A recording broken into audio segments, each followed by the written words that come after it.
6'9".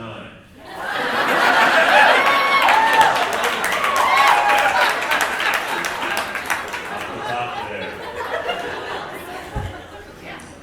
Very tall. Thought I was used to it by now, but the pandemic kept me inside for so long, I just kind of forgot how much people yell shit at me about being tall. Just forgot. It's like, I'm realizing now it's mostly parking lot guys, you know? And they always have advice. And who else would you want advice from than a parking lot guy, you know? And they yell at me and they're like, hey man, if I was you, I'd be making millions of dollars in the NBA. And I just gotta stand there and take it? Like, why didn't you fucking think of that? Wow. Wow. You know, your thing, parking lot guy, is your dream so big.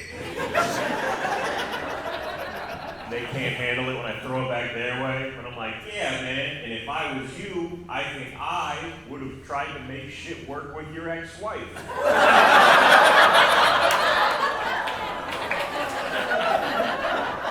Think of how much money we both could have had. Now what we're talking about? Get a lot of questions about my heritage, about my ancestry. I don't know any of that. All I know is 3/4 of my grandparents were adopted, and all that tells you is there was a lot of alcoholism going on. When people can't handle it, they're like, oh, you can do the DNA test. Do the DNA test. I tell them I don't need the DNA test. I think I know what type of white person I am. I am white, but I am not white enough to pay over $100 to find out what type of white person I am. Whatever that is, that's me. Been common for a long time. I was reading like Jerry Seinfeld was complaining audiences have gotten too sensitive, which blew my mind because I always thought sensitivity of the audience made my comedy better.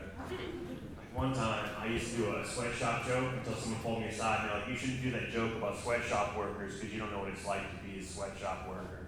And I was like, oh my God, I have no idea what it's like to be a sweatshop worker. And I've walked so many miles in their shoes. So now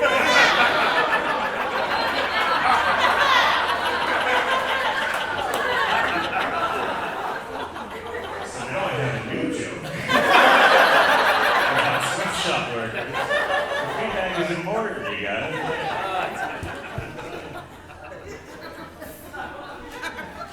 Go see my best friend, haven't seen him. I've known this guy since 6th grade, I haven't seen him for the whole pandemic, and then he and his fiance bought a house, so I went to go check out their house, and I went to the house, and I didn't recognize any of the furniture or any of the art on the walls until I got into the basement, and that's where all his shit was. He was like, yeah man, this is like my man cave. And that's when it occurred to me, I don't think men invented the man cave. I think that was just a really smart woman. One day a guy got home and she's like, yeah, I took all this shit you have I don't like and I put that in the basement.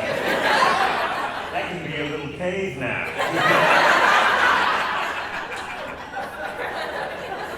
You're smart enough to know that would just trigger the caveman part of the man's brain, so he was just like, yeah,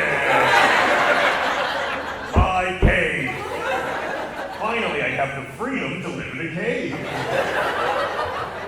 Took him like 2 months to realize, like, honey, who does the rest of the house belong to? And she's having friends over, like, I don't know how you keep this place so nice. She's like, you wouldn't believe me if I told you. They call it a man cave. It is technically a man quarantine, but the shit works. Had a funny upbringing as a child. My dad was a big prankster, but his pranks were terrible. I remember the first prank my dad pulled. It was on my older brother. My older brother had his first loose tooth. So my dad cut a string from his loose tooth to the kitchen doorknob. So my brother and I thought, okay, he's gonna slam the door. That's gonna remove the tooth. But that was the misdirection part of the prank.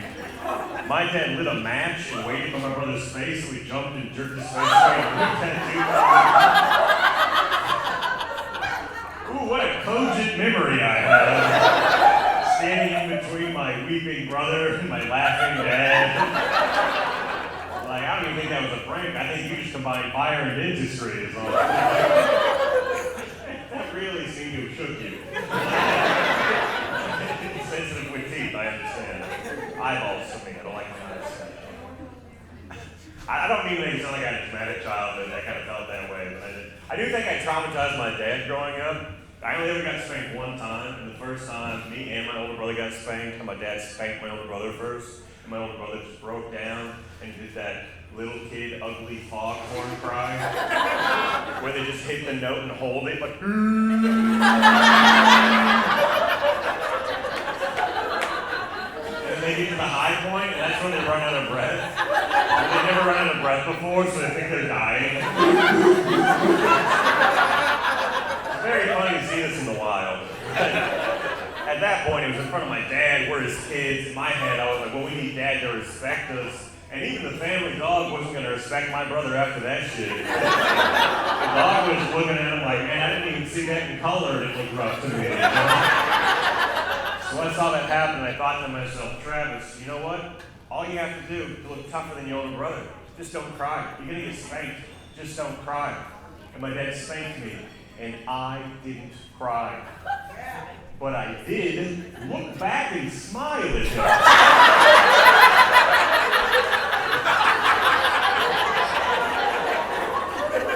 Let me walk you through little Travis' thought process here. I was thinking he would put a cherry on top. I was thinking I'll just look back and give him a cool, confident smile, you know? Just let him know. No tears up here, pop up there, dry eyes. I know the eldest son cried, perhaps a promotion is in order. Very upwardly mobile as a child. So that's how I thought it would go down, but in real life, I just turned around on my poor dad like a freaky little weirdo, like, what seems to be the problem, officer? Poor guy. He just walked right into the room like, hey, we can't spank that one again.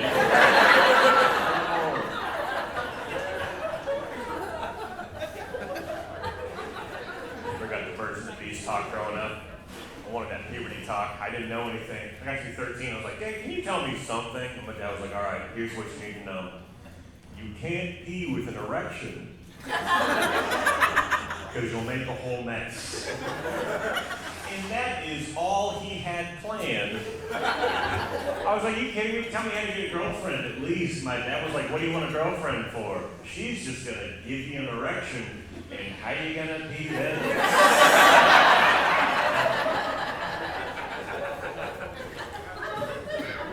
Not a very exciting person, but I know the most exciting thing I've ever done. I went skydiving when I was 21. I didn't go because I'm not extreme. I'm not an adrenaline junkie. I went skydiving because ever since I was a little kid, I always just wanted to see what a cloud felt like.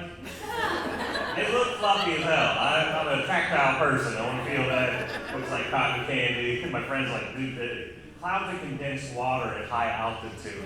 You can't even touch them. And I was like, probably not most of them, but there's no way you check them all. Gotta be a cotton candy one or two. That's what I'm looking for. So I got there, and the first thing they had to do was put on a jumpsuit, but they didn't have a 6'9" jumpsuit. Yeah, the one they gave me fit me like a wrestling singlet. Just too short in the legs and the arms, very short in the torso, which was my main complaint, because that shit just wedged up on me.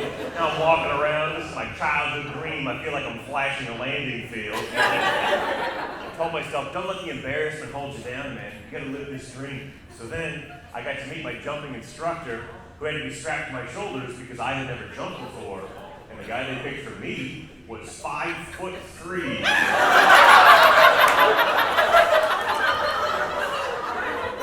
I put this man on like a backpack. One strap on top. Tally-ho, you know, just wiggling around back there. The legs are waggling back and forth. He's yelling at me to stop wiggling him. I was like, no, sir, I got you today. We are wiggling today.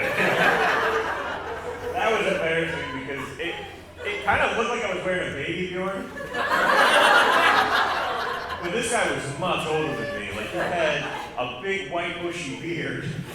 So I just looked like I was, I don't know, the proud father of a much older man. You know, just piggybacking with Benjamin Button. I look for the day. But I told myself, don't let the embarrassment hold you back, man. It's all about feeling that cloud, you know? So then I got to meet everyone I was jumping with, and there was an 80-year-old woman who was locally famous at the time because she was like checking stuff off her bucket list. She had run a half marathon, and now she was skydiving, and I saw her, and she was all spry, and she had poofy gray hair, and she had braces at 80, which felt weird. I don't think braces are weird at any age, but if your teeth make it to 80, part of me is like, just leave them alone. They did the work in retirement from Teeth Union. Well, I was nice. I was like, man, you're an inspiration. It's great to jump with you today. And she saw me, asked how tall I was, and I told her, and then she said, wow, how would you give me a few inches later? And she winked at me.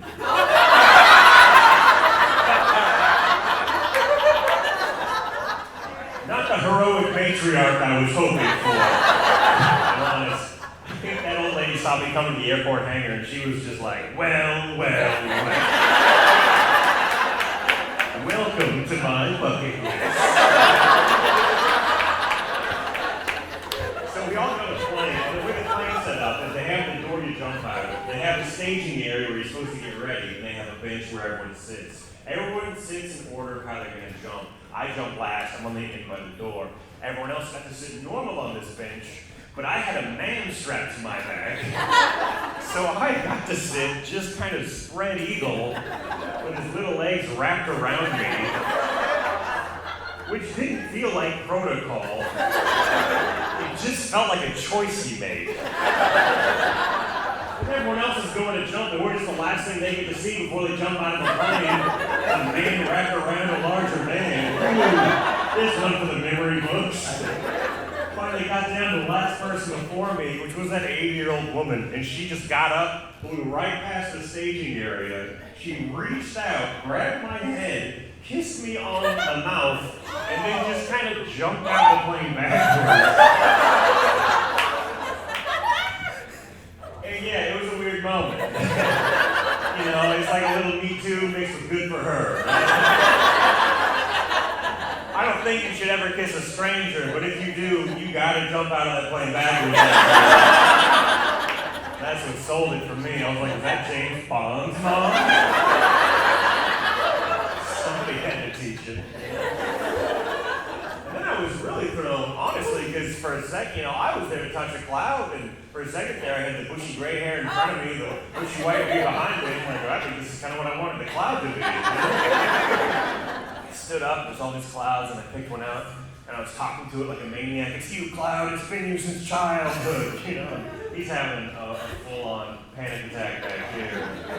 He's like, remember what I told you during orientation? And he did tell me during orientation to please not jump directly into a cloud. And I was like, yeah, but what I didn't tell you during orientation was you just gotta roll with my dreams, Grandpa backpack. Wiggle, wiggle. I picked out a cloud and I counted down. I said 3, 2, 1, and I jumped, and you guys, clouds are condensed water. And condensed water at high altitude would actually be ice crystals. Yeah. Ice crystals at terminal velocity as you're falling towards the earth. Ooh, it's not fluffy. It isn't fluffy. It is sharp. It will hurt your skin. That's why they give you the jumpsuit to wear. Oh wait, mine didn't fit me very well.